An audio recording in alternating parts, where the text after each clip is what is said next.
Daybreak here in Nashville. Coldest day of the year so far. 0 degrees. January 2nd, 2018.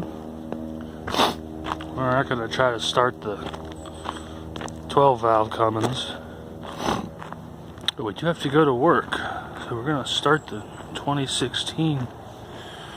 I bet she takes a minute to warm up though.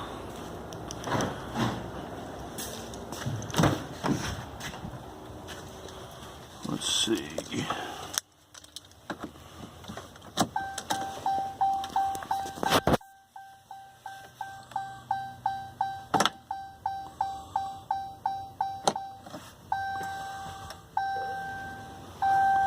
Heater's running.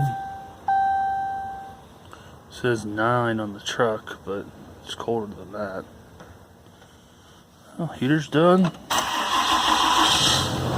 Started right up.